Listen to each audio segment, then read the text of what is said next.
아멘. 네, 오늘은 부족하지 않은 은혜라는 제목으로 말씀을 좀 상고해 보겠습니다. 여러분, 기독교에 지대한 영향을 끼친 어거스틴은 말하기를 하나님은 하나님 자신을 위해 우리를 만드셨고 따라서 우리의 마음이 하나님 안에서 안식을 찾기 전에는 항상 불안정합니다 라고 말을 하였습니다. 사람은 하나님을 위해 창조되었다는 것과 사람이 하나님 안에서 안식할 때에만 만족을 누릴 수 있다라고 하는 것을 고백하는 내용입니다.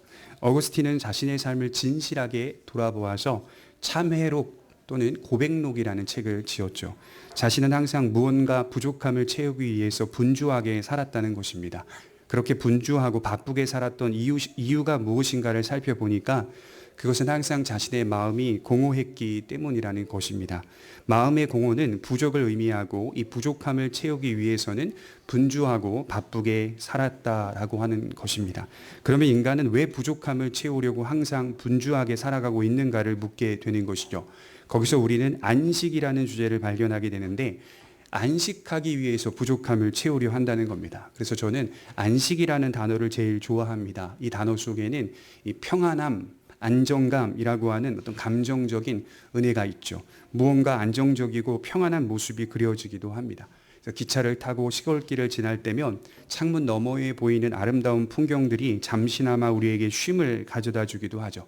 왜 그토록 그것이 나에게 쉼이 되는 걸까요? 그것은 인간 안에 진정한 안식을 향한 갈망의 마음이 내장되어 있기 때문입니다. 그래서 본질적으로 들어가 보면 인간은 안식하기 위해서 살아가는 것입니다. 그것은 망상이 아니라 인간 안에 내장되어 있는 갈망이고 우리의 본능이라고 말할 수가 있습니다. 여기에 안식이 있지는 않은지 또 저기에 안식이 있지는 않은지 이것도 해보고 저것도 해보고 또 세상적으로 볼 때 조금 고상해 보이는 공부도 합니다. 그러면 좀 안식이 될까요? 그렇지 않다라고 하는 것이죠. 실상은 이러한 것도 부적절하다는 것을 말씀을 하고 있습니다. 여러분, 제 자신이 믿음 안에서 점검해 볼 때 성령 안에서 충만한 삶을 살고 있지 못할 때 나타나는 증상이 하나 있는데 많이 부족해 한다는 겁니다. 여기서 제가 말하는 부족함이란 대체로 물질적인 것입니다. 크게 달라지지 않는 상황이고 크게 달라지지 않는 형편임에도 불구하고 지나치게 부족해하는 증상을 보인다는 것이죠. 물질적인 체험으로 만족이나 충족을 느끼려고 하는 태도와 자세는 지극히 세상적인 것이라고 성경은 말씀합니다. 반대로 제가 믿음 안에서 충만한 삶을 살아갈 때에는 물질적으로 부족한 것이 많아 보여도 그게 크게 거슬리거나 신경 쓰이지 않습니다. 왜 그럴까요? 하나님 안에서 안식하고 있기 때문입니다. 참된 안식을 중심으로 하여 살아가고 있기 때문에 지금의 형편을 은혜로 여기고 감사할 줄 알게 된다는 것입니다. 오늘 본문을 보면 구원받은 성도가 드리는 진정한 감사의 고백이라고 할 수가 있겠습니다. 그래서 성도라면 진정한 감사를 드릴 수 있어야 하는데 그 진정한 감사의 내용이 바로 시편 23편이라고 말씀을 드리고 싶어요. 그래서 우리의 감사가 이러한 내용을 기반으로 하고 있는지를 한 번쯤 점검해 보셨으면 좋겠습니다. 1절은 이렇게 시작하고 있죠. 여호와는 나의 목자시니 내게 부족함이 없으리로다. 하나님은 나의 목자시고 나는 그 사실 때문에 부족함을 느끼지 않는다. 그래서 목자라는 단어와 인간의 부족함을 서로 연결짓고 있다라고 하는 것이죠. 서두에 말씀드렸듯이 인간은 항상 부족하다라고 느낍니다. 그래서 그 부족을 채우기 위해서 살아간다라고 했죠. 왜냐하면 부족함을 채운다는 것은 무엇과 관련이 있다고 했습니까? 안식과 관련이 있기 때문입니다. 그런데 인간이 스스로 채우려고 하는 내용들은 모두가 다 참된 안식과는 거리가 먼 것이라고 합니다. 대체로 우리는 물질이 우리에게 만족을 줄 수 있다라고 생각하며 살아가죠. 물질주의라고 하는 것은 죄가 들어온 이후에 인간 사회 속에 필연적으로 나타나는 왜곡된 욕구라고 정의를 하죠. 가지면 가질수록 더 가지고 싶은 것이 물질이라는 것을 우리는 잘 알고 있습니다.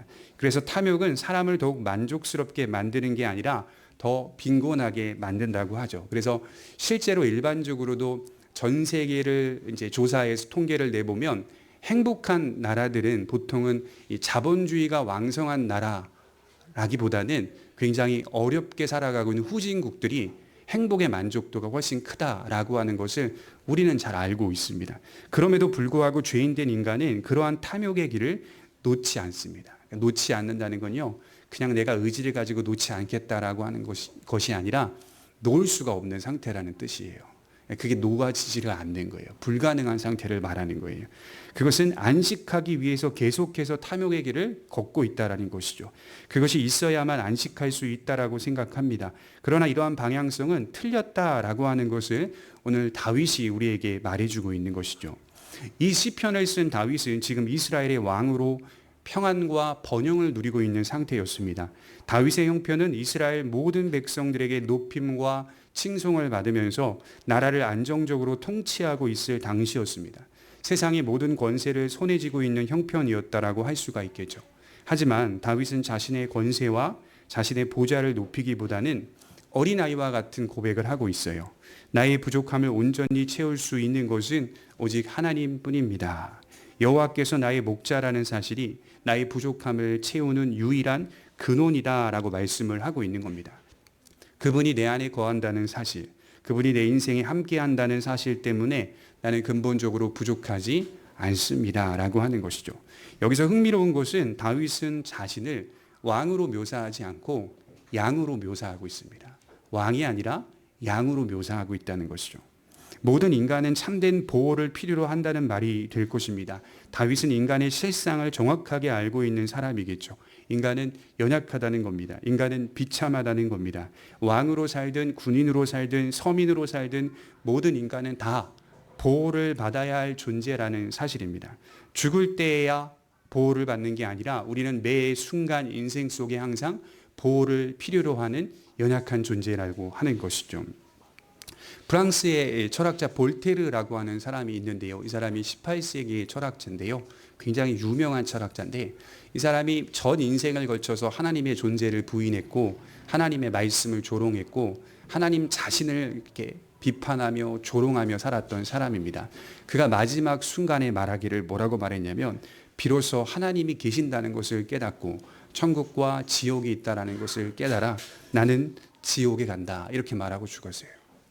마지막 순간에 그가 깨닫는 사실은 하나님이 계신다는 것과 하나님께서 심판하신다는 사실을 명백히 깨달아 믿음으로 나아온 것이 아니라 나는 지옥에 간다 이렇게 말을 하고 있더라고요. 다윗은 엄청난 권력과 재물을 가지고 있는 위치였습니다. 그러나 그는 자신이 가련한 양에 불과하다는 사실을 고백하고 있습니다. 이러한 고백은 다윗에게 살아있는 고백이었어요. 이 살아있다라고 말하는 것은 자기의 전 인생 속에 경험된 고백이라는 겁니다. 믿음이라고 하는 것이 경험을 할 수밖에 없는 거죠. 자기 인생의 무능함을 경험하며 살기 때문에 하나님이 나의 목자라는 사실을 실제로 실상에서 경험하면서 살아있는 고백을 할 수밖에 없다는 것이죠. 그는 어려움을 많이 겪은 성도의 모델입니다. 그래서 오해하시면 안 돼요. 다윗은 이스라엘의 역사상 엄청난 축복을 받은 인물이기도 하지만 이스라엘의 역사상 엄청난 고난을 받은 인물이기도 한다라고 하는 것이죠. 그저 하나님께 복을 많이 받아서 부귀영화를 누린 사람이 결코 아닙니다. 그는 수많은 고난을 겪었던 사람이에요. 거기서 그가 발견한 분명한 사실은 하나님께서 자신의 목자가 되어 주셨다라고 하는 것이죠. 하나님을 아버지라는 단어를 써서 고백할 수 있었으나 다윗은 굳이 하나님을 목자라고 고백을 하고 있어요. 그것은 다윗에게 목자란 매우 친숙한 호칭이었기 때문입니다. 다윗은 하나님을 목자로 인식했어요. 하나님을 나의 목자라고 할 때에는 여기에는 독특한 의미가 있는데 기능성에 대해서 드러내주고 있는 겁니다. 아버지가 자식을 사랑합니다. 그런데 인간이 자녀를 사랑하는 방식을 보면 제각각 다릅니다. 그래서 부모의 사랑이 상당히 무질서하고 왜곡되어 있고 오류가 많다는 것을 보게 되죠. 자녀가 잘못할 때에도 막연히 사랑한다면 그 사랑은 오류가 많은 겁니다. 그래서 건강한 부모는 사랑 안에서 훈계하고 훈육할 수 있어야 한다라고 배우죠. 다윗이 하나님을 목자라고 할 때에는 자신을 참되게 인도하였다라는 사실을 말해주고 있는 거예요. 자신은 가련한 양과 같아서 목자의 인도가 반드시 필요했다는 겁니다. 여기서 여러분 가련하다라는 말에는 두 가지 의미가 있는데 첫째로는 자신이 비참하고 불쌍한 상태다라고 하는 고백이고 둘째로는 동시에 고집스럽고 타락한 상태가 자기다라고 하는 겁니다. 나는 불쌍한 자야 이것만 말하는 것이 아니라 동시에 나는 타락한 자다. 나는 부패한 자다라고 말을 하는 것입니다. 다윗 자신에게 이 두 가지가 함께 발견되었다는 것이죠. 자신은 비참하고 불쌍한 존재고 동시에 자신은 타락하고 부패한 존재입니다. 자신의 연약성과 동시에 자신의 타락을 말하고 있죠.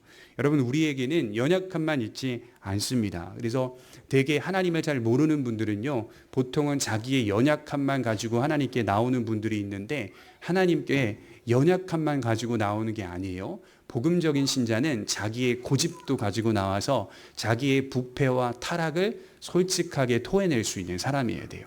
하나님, 내가 하나님이 필요합니다라고 말할 때는 거기에 뭐가 있냐면 나의 더러움이 있는 겁니다.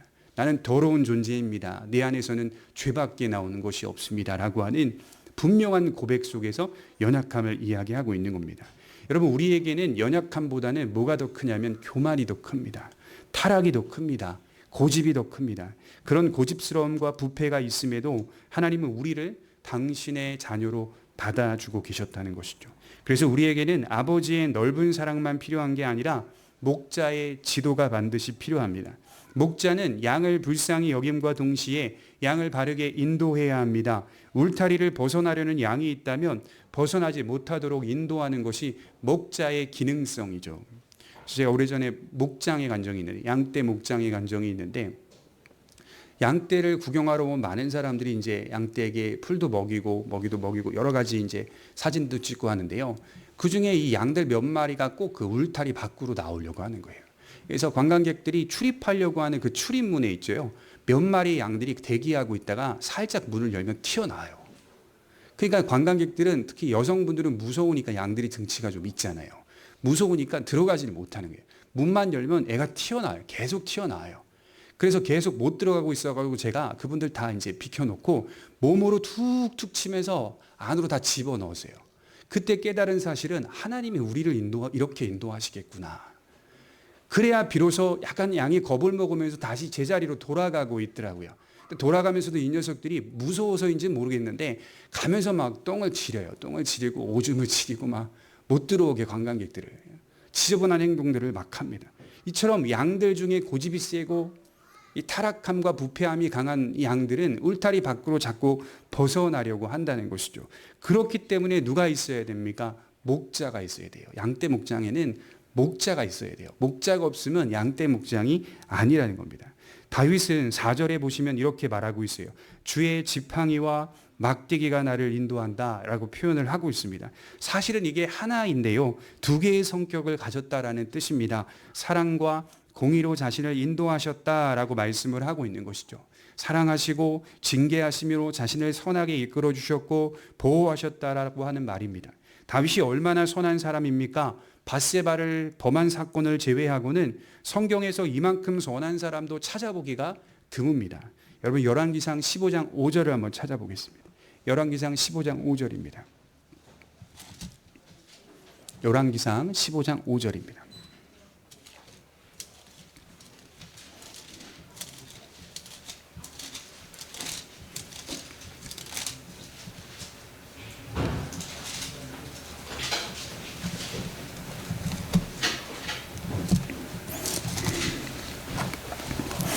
열왕기상 15장 5절에 같이 한번 읽어보도록 하겠습니다. 시작. 이는 다윗이 햇사람 우리아의 일 외에는 평생에 여호와 보시기 정직하게 행하고 자기에게 명령하신 모든 일을 어기지 아니하였습니다. 이만큼 선한 사람은 사실 성경에서 찾아보기가 어려워요. 그 일 외에는, 우리아의 아내를 범한 일 외에는 평생에 정직하게 하나님의 율법에 순종했다. 이렇게 높이 평가를 받았지만 그것이 온전하다라는 뜻은 아닙니다. 그러니까 아무리 선하게 하나님의 뜻에 순종하며 살아도 인간의 존재의 실상은 온전한 사람이 될 수는 없다라고 하는 것이죠. 다윗이 볼 때는 여전히 하나님의 말씀에 순종하며 이스라엘을 통치하고 있었음에도 자기는 가련한 양이라니까요. 양에 불과합니다. 왕이 아니라 자기는 양이라는 거예요. 자신은 여전히 주의 지팡이와 막대기가 필요한 존재라는 겁니다. 사랑으로, 징계로 목자 되시는 하나님의 인도가 필요한 가련한 양이라는 말씀입니다. 그래서 우리의 실상을 인정해야 합니다. 어느 위치에 있든, 얼마나 가졌든, 얼마만큼 배웠든 우리의 실상을 인정해야 돼요. 제가 며칠 전에 이렇게 매스컴을 보니까 빈살만 사우디아라비아의 왕세자가 와가지고 우리나라에서 하루 머물고 갔는데 얼마를 썼다는 둥, 뭘 가지고 왔다는 둥, 그 사람의 재산이 얼마냐는 둥 다 나오더라고요. 뉴스에 보니까 3천조가 자산인데 어마어마하잖아요. 그 사람이 식기를 1억치를 사가지고 한 번 쓰고 버렸다. 대단하더라. 각 운동기구를 사우디아라비아에서 가지고 왔다. 엄청나지 않습니까? 우리 5대 총수가 가서 인사하고 뭘 하고 싶냐고 물어봤더니 나는 이런 사업을 하고 싶다라고 거기서 면접을 봤다. 대단한 거 아닙니까? 그래서 제가 그 사람이 도대체 어떤 사람인지 호칭이 뭐냐라고 봤더니 세계에서 그 사람을 어떻게 부르냐면 미스터 에브리띵 이렇게 부른대요.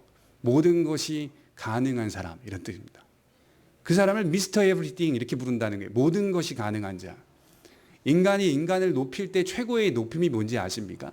모든 것이 가능한 자. 이게 최고의 높임이에요. 근데 그 사람을 향해서 이렇게 높여주고 있다라고 할 때 우리가 성경적으로 판단해 볼 때 인간은 모든 것이 가능한 사람이 없다라고 하는 것이죠. 세상에 누가 모든 것이 가능합니까? 우린 다 하나님의 말씀 앞에 우리 자신을 비추어 보면 가련한 양입니다. 그 사람의 경호가 얼마나 많이 붙었는지, 그래서 왜 그렇게 저렇게 청와대나 여러 가지 군인들이 경호를 하나 이렇게 봤더니 돈만 많아서가 아니라요, 늘 위협 속에 산대요. 죽일지 모른대요. 같은 이슬람 국가의 민족들이 자기를 노리는 사람이 많대요. 같은 민족 중에서. 왜냐하면 사우디아라비아의 이 이슬람 세력 가운데서도 온건한 세력이 있고 보수적인 세력이 나뉘어져 있기 때문에 시아파냐 수니파냐 요거 가지고 또 뿌리를 가지고 싸운다고 해요. 그러니 계속 자기를 공격하고 위협을 가하려고 하는 사람들이 있기 때문에 군인들을 데리고 다닐 수밖에 없다라고 하더라고요. 목소리 하나 나와서 여러분 그 사람이 말하는 거 보셨어요? 뉴스에서? 못 봤죠? 못 봤으면 얼굴만 사진으로 보거나 영상으로 봤죠? 이유가 있다고 해요. 그래서 목소리만 한 번 이렇게 나오는 게 뉴스에 나오더라고요. 그만큼 보안이 철저한 사람, 위협을 받고 있는 사람. 그러니 뭐가 있겠어요? 불안이 있죠. 불안. 자기 안에 불안을 가지고 사는 사람. 그런 사람을 향해서 미스터 에브리띵 이렇게 말한다는 게 사실은 조금 이해가 되지 않는다라는 생각을 하는 것이죠. 우린 다 양 같아서 모든 사람을 향하여 각기 제 길로 갔다라고 성경은 말해요. 목자가 없다면 인간은 불보듯 뻔합니다. 각기 제 길로 가고 있는 상태. 목자가 있다는 것은 특혜입니다. 우리에게 주어진 특별한 특혜가 있다는 것이죠. 목자로부터 나오는 가장 선한 것들이 우리에게 혜택으로 주어지고 있다는 뜻입니다. 이것이 우리에게 가장 큰 감사가 되어야 할 것입니다. 하나님을 나의 목자로 분명하게 말할 수 있는 자는 오직 택함받은 주의 백성뿐이다 라고 말씀을 하고 있어요. 그래서 다윗은 여호와는 나의 목자다라고 말하고 있어요. 그러니까 너의 목자가 아니라 여호와께서는 나의 목자시니 내게 부족함이 없으리로다. 하나님께 택함받은 자만 하나님을 나의 목자라고 말할 수 있다라고 하는 뜻이죠. 그러면 누가 택함을 받았는가? 이런 질문을 해볼 수가 있겠죠. 이 질문에 대해 아주 명쾌하게 대답해주는 칼빈이 이렇게 말했어요. 칼빈은 말하기를 그리스도는 예정 혹은 선택을 비추어주는 거울이다. 예수 그리스도는 예정 혹은 선택을 비추어주는 거울이다. 해석을 해보면 이런 겁니다. 진실로 그가 그리스도를 믿고 따르고 있다면 그가 바로 택함 받은 자다. 그가 바로 택함을 받은 자다라고 말씀을 하고 있다는 것이죠. 우리가 두 번째로 생각해 볼 것은 다윗은 참된 목자는 인간의 영혼을 치료하시는 분이라고 고백하고 있습니다. 3절에 보시면 내 영혼을 소생시키시고 자기 이름을 위하여 의의 길로 인도하시는도다. 다윗이 부족함이 없다라고 할 때 그럴 수밖에 없는 이유가 바로 여기에 있습니다. 하나님의 모든 사역은 인간의 심연, 즉 영혼에 맞추어져 있는 사역입니다. 인간은 항상 외부적인 것으로 하나님의 사역을 판단하지만 하나님은 우리의 영혼을 소생시키시는 분입니다. 그래서 소생시키다라는 단어가 슈브라는 단어인데요. 이게 회개하다, 돌아오다, 회복되다, 치료되다라는 뜻이에요. 슈브. 하나님은 언제나 우리의 영혼을 슈브하시는, 돌이키게 하시는 분이고 치료하시는 분입니다. 회복시키시는 분입니다. 이것이 목자이신 하나님의 사역의 가장 중요한 특징이라고 해요. 모든 만물 가운데 하나님의 형상으로 창조된 존재는 인간 외에는 없어요. 인간 외에는 없어요. 어떤 성직자가 강아지에게도 세례를 베풀고 강아지에게도 성찬을 행하고 막 이런 뉴스를 제가 본 적이 있어요. 강아지는 영혼이 없어요. 성경은 강아지가 영혼이 있다라고 말하지 않아요. 오직 하나님의 형상으로 창조된 자는 사람밖에 없다라고 분명하게 지적하고 있어요. 그럼 강아지는 뭐냐? 지능이 있는 거예요. 제한된 지능이 있는 거예요. 더 이상 발달하거나 발전할 수 없는 지능이 있을 뿐이지 영혼이 있는 건 아니에요. 제가 생명윤리 연구소에서 공부할 때 정신과 의사 선생님에게 직접 가서 성경적인 얘기도 하고 의학적인 차원에서는 어떻게 보십니까? 라고 말했더니 의사 선생님도 분명하게 말해요. 영혼이 없죠. 영혼이 없죠. 그러니 우리가 너무 크게 생각할 필요는 없다는 겁니다. 오직 인간만이 영혼이 있습니다. 그 영혼이 회복된다, 소생된다면 당연히 그 영혼은 만족을 누릴 수 있다는 거예요. 부족하지 않는 상태가 될 수 있다는 거예요. 참된 안식을 향하여 분주하게 살아가는 인간의 모습은 그 어떤 것으로도 부족함을 채울 수가 없습니다. 하지만 영혼이 회복되고 치료되면 부족함이 없다는 사실을 본인이 자기의 인생 속에 경험하고 있다는 것이죠. 3절에는 단지 우리의 영혼을 소생시킨다라고 하는 것으로만 말하지 않고 그렇게 하시는 이유가 자기 이름 때문이라고 말씀하고 있어요. 하나님 자신을 위해서 우리의 영혼을 치료하시고 회복시키신다라고 하는 사실이겠죠. 칼빈은 이에 대해서 뭐라고 말했냐면 우리를 어떻게 대우하시는지를 보라라고 말했어요. 우리 한 사람을 구원하겠다는 차원이 아니라 우리를 구원하시는 이유가 자신의 이름을 위하여 이 일을 이루시겠다는 거예요. 당신의 이름을 위하여 우리를 구원하시겠다라고 말하는 거예요. 그럼 우리는 대부분 어떻게 생각해야 됩니까? 이것은 우리의 구원이 우리가 계산할 수 없을 정도로 확실하다는 겁니다. 그분의 선하심이 얼마나 끈질기고 온유하며 확정적인지를 말씀해 주고 있는 대목이에요. 하나님이 택하셨다면 우리를 확실하게 대우하시는데 그의 백성답게 의의 길로 인도하시는도다. 자기 이름을 위하여 의의 길로 인도하시는도다. 이렇게 이어지고 있어요. 자신이 지난날 살아온 길들을 돌아보면서 다윗은 하나님께서 자신의 길을 의의 길로 인도해 오셨다는 것을 깨닫게 되었다는 것이죠. 자신이 가야 할 길은 어떤 길입니까? 왕의 길이 아니라 의의 길이라는 사실을 더욱 분명하게 알게 되었다는 겁니다. 그래서 영혼이 회복될수록 무엇이 우리의 삶에 발현되어야 하냐면 의가 드러나야 됩니다. 의가. 도덕적으로 윤리적으로 의로운 사람이 되는 것이 당연해요. 그러나 우리는 그것을 도덕적이라고 말하기보다는 하나님의 성품 때문이다라고 말합니다. 하나님을 닮아가는 것이라고 말할 뿐이에요. 거기로부터 흘러나오는 은혜라고 말할 뿐입니다. 그래서 기독교인들이 가지고 있는 도덕성과 윤리는 괜찮은 사람을 만드는 게 아니라 지고의 선이신, 더할 나위 없이 높은 선이신 하나님을 닮아가기 위해서 행하는 자연스러운 우리의 삶의 열매라고 하는 것이죠. 도덕성이라고 말하지는 않아요, 우리는. 왜냐하면 인간의 도덕성은 근본적으로 어그러져 있는 상태이기 때문에요. 우리가 어떤 도덕을 행하고 윤리를 행해도요, 그 자체가 존재가 어그러져 있기 때문에 나오는 모든 것들이 온전한 도덕이 될 수는 없어요. 하나님의 은혜를 의존하며 나오는 열매가 아닌 이상. 그래서 성경은 먼저 뭘 말하냐면 주 예수를 믿으라라고 초청을 하고 있어요. 하나님과 화목하지 않은 자가 나타내 보이는 높은 도덕성도 사실은 들여다보면 자기의 의로 흘러갈 뿐입니다. 인간에게 나오는 모든 것들은 선하지가 않습니다. 우리가 그리스도 안에서 새로운 피조물이 되어 하나님과 올바른 관계를 맺지 않은 이상 우리가 행하는 모든 선한 것들은 하나님 앞에서 큰 의미로 다가오지 않습니다. 오히려 하나님은 예수 그리스도로 죄인된 우리를 초청하고 있어요. 그리고 그리스도 안에서 그리스도와 함께 그리스도를 위하여 모든 선함을 나타내기를 원하신다는 것입니다. 이것이 우리를 창조하신 하나님의 궁극적인 목적이라는 것이죠. 그래서 영혼이 소생된 사람의 특징이 뭐냐면 의의 길을 걸어갈 필요성을 느낀다. 내가 오늘 무너지고 내가 한 주간 하나님의 뜻대로 살지 못했다라고 하면 죄의 양심이 내 안에 있는 선한 양심이 발동하기 때문에 다음 주는 좀 더 나은 사람으로 살아야겠구나. 그 마음이 생길 수밖에 없습니다. 우리가 하나님의 의로움을 입은 사람이기 때문에 의의 길로 걸어갈 필요성을 느낀다는 거죠. 세 번째로 다윗은 치명적인 위험에 직면할 수 있다는 사실을 말하고 있어요. 우리 4절을 함께 읽겠습니다. 23편 4절입니다. 시작. 내가 사망의 음침한 골짜기로 다닐지라도 해를 두려워하지 않을 것은 주께서 나와 함께 하심이라. 주의 지팡이와 막대기가 나를 안위하시나이다. 여러분, 다윗은 이새의 막내 아들이었어요. 이새에게는 7명의 아들이 있었는데 그중 다윗은 막내였습니다. 어느 날 양을 지키는 목동으로 평안히 살고 있던 중에 사무엘이라고 하는 선지자가 찾아와 다윗에게 기름을 붓잖아요. 이제 곧 왕이 될 것이다. 왕은커녕 기름 부음을 받고 고난이 시작됩니다. 다윗에게 있어서 이해가 안 되는 일들이 수년 동안 계속되는 것을 우리가 성경을 통해 봅니다. 야곱의 12명의 아들들 가운데 요셉은 11번째 아들이었어요. 어느 날 하나님의 계시로 꿈을 꾸는데 자기의 단은 일어서고 형들의 단이 자신의 단을 둘러서서 절을 하고 있는 거예요. 그리고 다시 하나님께서 요셉에게 꿈을 주시는데 해와 달과 11별이 요셉에게 절을 하는 겁니다. 이러한 꿈을 꾸고 요셉은 어떻게 되었습니까? 고난이 시작됩니다. 고난이.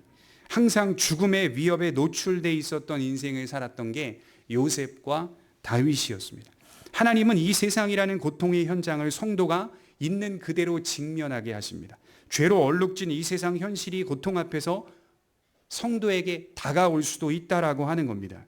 왜 이러한 일들이 일어났는지 물으면서 우리는 살아가는 것뿐이에요. 이에 대한 정확한 해답과 대안은 사실 누구도 말할 수는 없습니다. 알레스트 맥그라스라고 하는 신학자가 이렇게 말했어요. 인생은 정확한 대답을 들을 겨를도 없이 그저 과제처럼 남긴 채로 흘러가는 것이다. 그때 왜 그랬을까? 그저 과제처럼 남긴 채로 흘러가는 것이다. 남겨놓고 우리는 여기까지 왔습니다.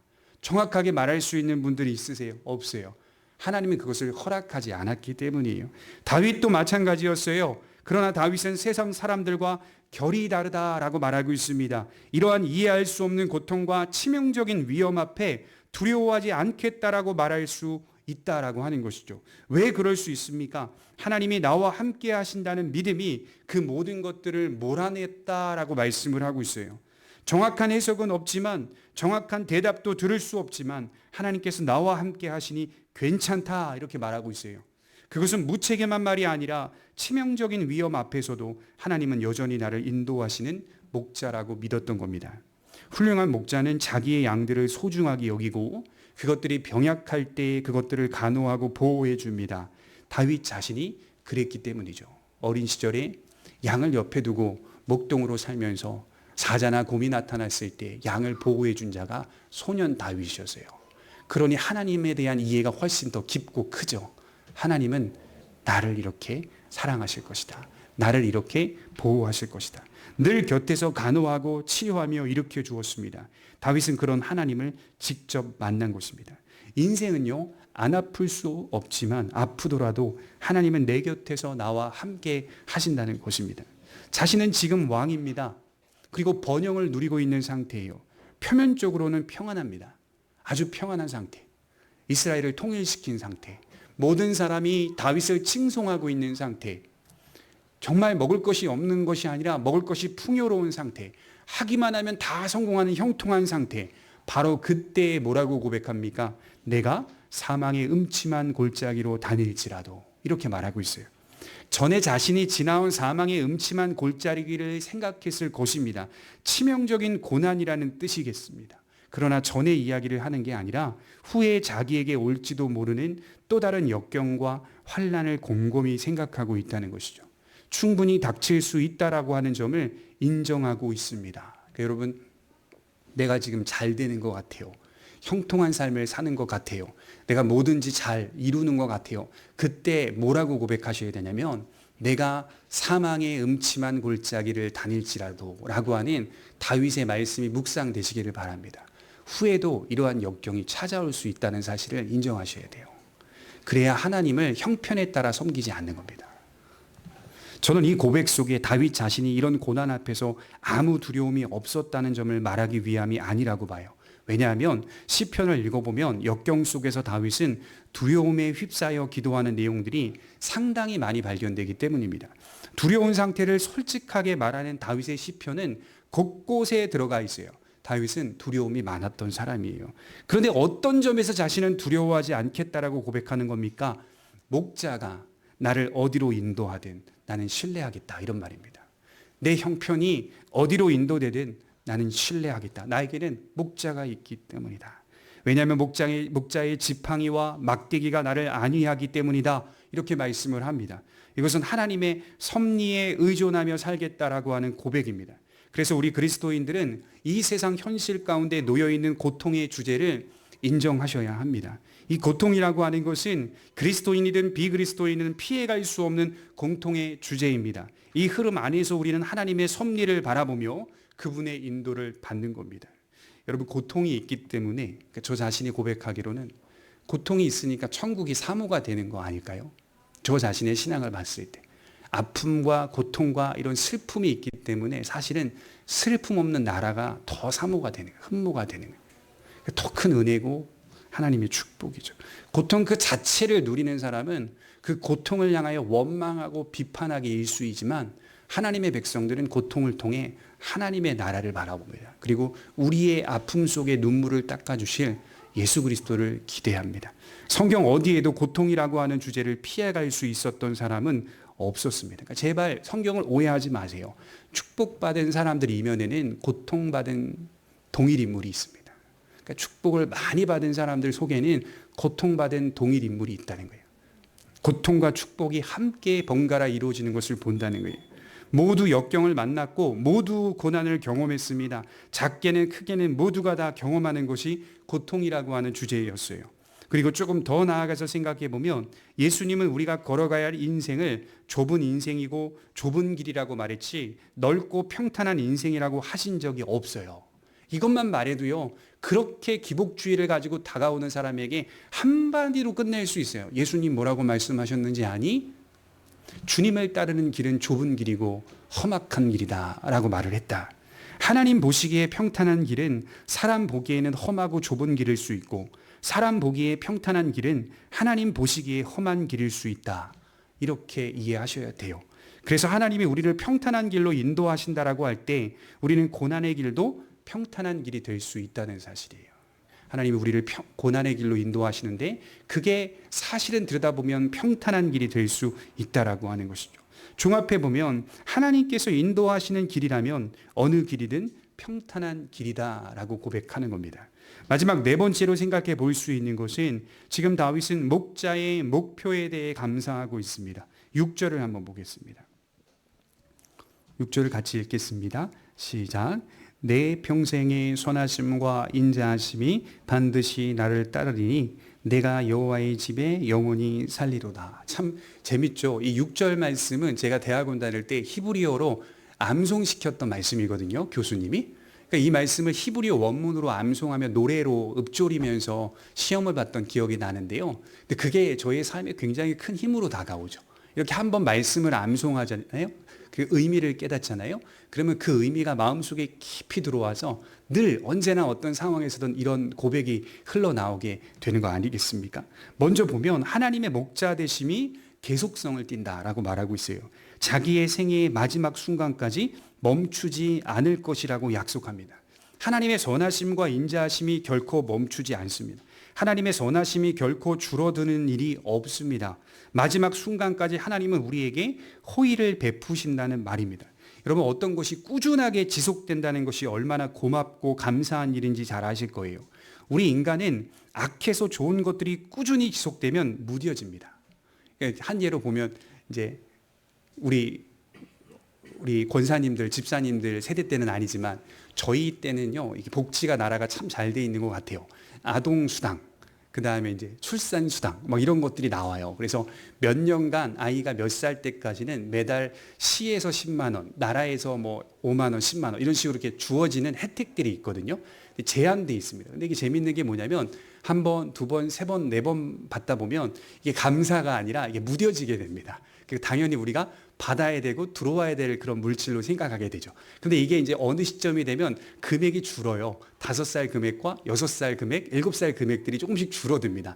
그때 되면 이제 이게 엄청나게 큰 거였구나. 그러니까 저희 가정 같은 경우에는 엄청 큰 혜택이었구나라는 것들을 몸소 피부로 느끼고 있거든요. 그러니까 꾸준하게 어떤 것들이 지속적으로 우리에게 혜택이 주어지는 것도 이렇게 감사한 일이거든요. 그런데 이 세상을 가만히 돌아다보면 인간이 하는 선한 일들에 있어서 꾸준함은 사실은 온전한 형태로 나타나지는 않는 것 같아요. 근데 하나님께서 우리에게 꾸준하게 그러한 은총과 은혜를 베푸신다라고 하는 것에 약속으로 주어져 있다면 이것은 정말 큰 혜택이 아닐까요? 그래서 우리는 당연하게 생각하기보다는 이것이 감사요, 은혜라고 말할 수 있어야 한다는 것이죠. 하나님의 선하심과 인자하심이 우리와 마지막 순간까지 함께 한다는 것이 가장 큰 감사의 내용이어야 합니다. 이런 점에서 우리는 부족함이 없다라고 할 수 있어야 합니다. 그분이 왜 나 같은 자와 함께 하시겠습니까? 어른이 돼서 사람을 만날 때도 쉽지 않아요. 내가 보니까 유익하지 않은 만남은 저도 제 자신이 스스로 피하려고 합니다. 어느 때는 누군가를 만나서 대화를 하고 있는데 저 혼자 뭐라고 생각하냐면, 솔직하게 말씀드리면 시간 낭비하고 있구나. 계속 그 생각을 하면서 계속 그 한두 시간을 보내다가 온 적도 많아요. 허송세월을 보내고 있구나. 시간이 아깝다. 사람 만나는 것도 이렇게 아깝고 가려서 만날 때가 많이 있습니다. 인간사이의 만남들도 이처럼 잘 분별하고 판단해서 우리는 사람을 가려 만납니다. 우리는 그런 존재들이에요. 그런 존재인 우리에게 계속적으로 호의를 베푸신다는 것은 대단한 일입니다. 이런 악한 존재에게 늘 함께 하신다는 것은 대단한 일이에요. 더군다나 결코 줄어드는 일이 없다라고 말씀을 하고 있어요. 그래서 하나님만을 의지하셔야 됩니다. 그리고 그 하나님께서 우리를 도달하게 하실 것이다 라고 말씀을 하고 있어요. 어디에 도달하게 하십니까? 여호와의 집에 도달하게 하는 것이 하나님의 목적이라는 겁니다. 다윗은 마지막에 하나님의 계속되는 은혜를 말하면서 동시에 다짐하고 있어요. 자기의 생각, 자기의 관점을 지상의 쾌락이나 안락에 국한하는 것이 아니라 그분이 정하신 목표에 시선을 고정하겠다라고 말합니다. 자신은 여호와의 집에 영원히 사는 것이 목표다라고 말씀을 하고 있어요. 여러분, 하나님은 우리를 당신의 집에 살게 하기 위해서 택하신 겁니다. 그냥 택하신 게 아니에요. 그냥 구원하신 게 아니라 당신님의 집에 영원히 살게 하시기 위해 우리를 부르셨다는 거예요. 우리는 가끔 시선을 놓칠 때가 많이 있어요. 여호와의 집에 영원히 살아야 하는데 여기 이 세상에서 영원히 살고자 하는 생각을 갖습니다. 입술로는 우리가 아니라고 해도 그 사람 살아가는 모습을 자세히 들여다보면 그 사람의 선택과 방향과 목적들이 대체로 이 세상의 집들을 흠모하고 있더라는 겁니다. 우리에게 주어진 현세의 번영이 있을 수가 있어요. 그래서 하나님께서 우리의 삶을 다윗이 지금 겪고 있는 것처럼 번영으로 인도하실 수 있습니다. 반대로 우리의 삶이 비천에 처할 수도 있습니다. 그러나 중요한 것은 우리는 이 모든 것에 도움 삼아서 영원한 소망으로 나아갈 뿐이라는 것이죠. 그래서 바울이 빌립보서 4장 12절 말씀에 말하기를 말했죠.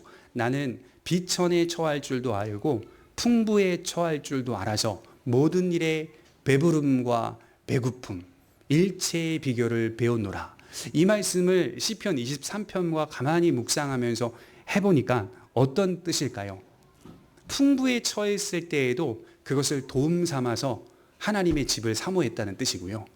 비천에 처했을 때에도 그것을 도움 삼아서 하나님의 집을 사모했다는 겁니다. 그래서 그거를 일체의 비결을 배웠다라고 말하는 겁니다. 그러니까 여러분들에게 놓여진 모든 형편들이 도움 삼으셔야 돼요. 그것을 도움 삼아서 우리가 여호와의 집에 영원히 거하리로다. 하나님의 목표를 바라볼 때 바울의 고백과 같이 또 다윗의 고백과 같이 진정한 감사의 고백이 우러나오는 것입니다. 기도하도록 하겠습니다.